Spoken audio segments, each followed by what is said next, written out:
Salut à tous et à toutes, aujourd'hui bienvenue dans cette nouvelle vidéo, j'espère que vous allez tous très bien, moi ça va nickel. Aujourd'hui les résultats du bac viennent de tomber, j'ai mon bac, c'est bon, j'ai le bac, c'est carré. Donc voilà, je viens d'avoir le bac et je voulais en profiter pour faire l'épisode 2 de mes anecdotes à l'école. C'est parti.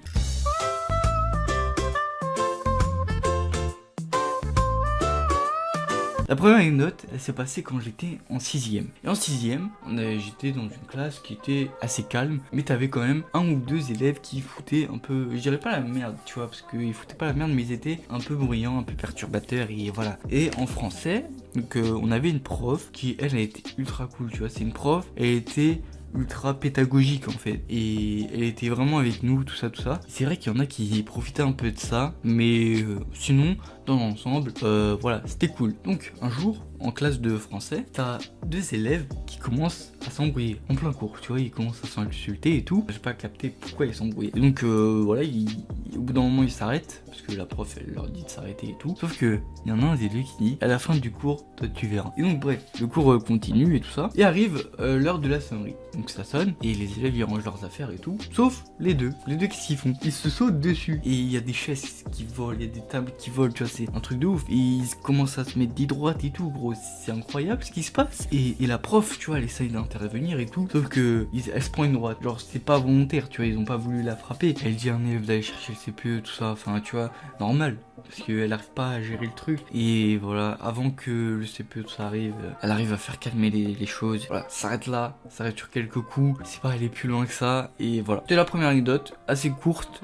mais intéressante quand même, je trouve. Est-ce que vous l'avez trouvée intéressante? Voilà. Donc on passe à la deuxième anecdote.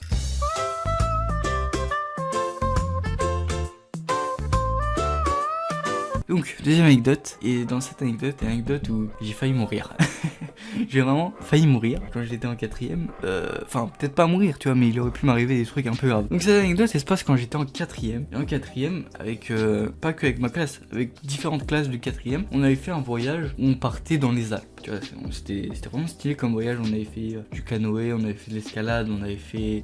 qu'est-ce qu'on avait fait d'autre? On avait fait de la randonnée en neige, tu vois, dans la montagne et tout. Enfin, tu vois, c'était incroyable, c'était trop stylé. On était dans un chalet. Le chalet, il était immense. Pour représenter le chalet, dans ce chalet, on avait le rez-de-chaussée, tu vois, là où l'accueil, en fait. Tu rentres, tu vois, tu te poses, voilà, t'as l'accueil. Ensuite, t'avais l'étage -1, où dans cette salle, t'avais une scène, s'il y avait un spectacle, je pense, ou si jamais il y a quelqu'un qui voulait parler un peu à tout le monde, tu vois, il y avait une scène. Ensuite, il y avait également une télé où tu peux regarder la télé avec tes chaises et tout pour t'asseoir. Enfin, voilà, c'était carré. Et il y avait également une table de ping-pong, voilà, pour faire du ping-pong, ça. Tu vois, c'était un peu un espace fun, tu vois, pour s'amuser. Ensuite, t'avais le premier étage où là, c'était les chambres. Et pour nous, on avait réservé le collège avait réservé le chalet que pour nous. Du coup, tu vois, il y avait que nous dans le chalet. C'était incroyable. Et ils avaient pris le premier étage que pour les garçons, tu vois, c'était les garçons qui dormaient au premier étage, et t'avais un deuxième étage où là c'était plutôt les filles qui dormaient, enfin c'était les filles qui dormaient. Moi, j'étais dans une chambre avec mes potes, on était 4 dans la chambre, et on avait pris la décision de se lever tous les jours vers 5h, 6h, comme ça, on va à l'étage -1, et voilà, on fait du ping-pong, on se pose devant la télé, tu vois, il y a personne, il y a que nous à 6h du matin, et après vers 8h, 9h je crois, il y avait le petit déjeuner, on allait déjeuner. Et un jour, bah voilà, on se lève à 6h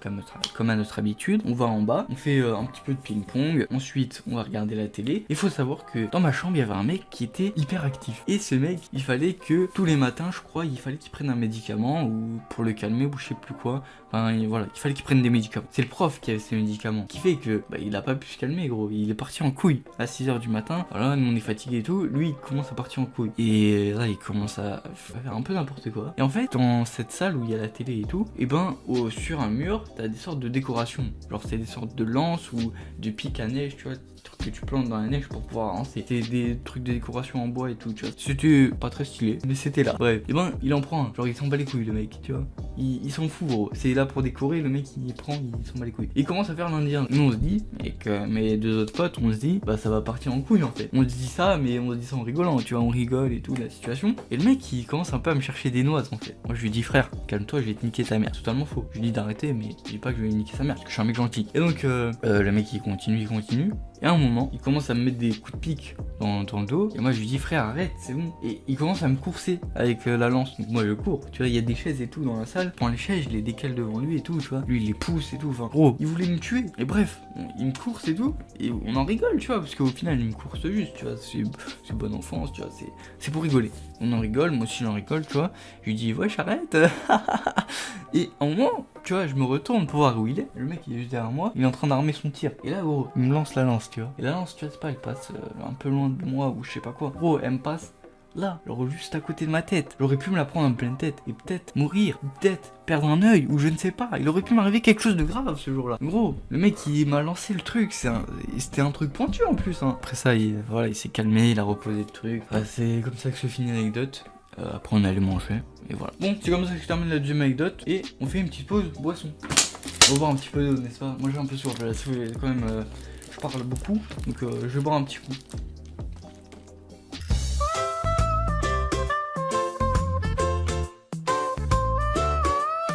On peut repartir pour la troisième anecdote. Donc cette anecdote, elle se passait quand j'étais en seconde. On était en physique, et le prof à la fin du cours, il commence à me dire ouais, la semaine prochaine, révisez, vous allez avoir un contrôle. C'était le dernier contrôle de l'année en plus. Je me dis, je vais me donner à fond, faut que je le réussisse ce contrôle. J'avais pas trop des notes de merde en physique, tu vois, en seconde, mais... Et avec deux potes à moi, on était trois dans le coup, on apprend que il y a une autre classe de seconde qui a ce prof aussi en physique qui va avoir le contrôle. Mais sauf qu'ils vont l'avoir avant nous. Du coup, ce qu'on dit avec mes potes, c'est que vas-y, on va leur demander la copie du contrôle, enfin qu'ils la prennent en photo, et comme ça, nous on est bien. Le contrôle, donc ils l'ont un jour avant nous, il y a un mec qui prend le contrôle en photo, il nous l'envoie, et le soir, gros, on rentre chez nous, on se pose, on s'appelle sur Discord, et là, gros, pendant, je sais plus, on a commencé à quelle heure, 21h je crois, de 21h à 3h du matin, on a fait le contrôle, on a fait un truc carré de ouf, et dans le demande, on devait se réveiller à 8h, enfin 7h, pour après prendre le bus et arriver au lycée à 8h. On avait fait le truc bien, on allait faire le braquage de l'année. Ce que j'ai fait, c'est que j'ai fait une copie chez moi du contrôle, tu vois, propre et tout, et je l'ai mis dans mon sac. Comme ça, je le sors, contrôle et tout. On arrive en cours,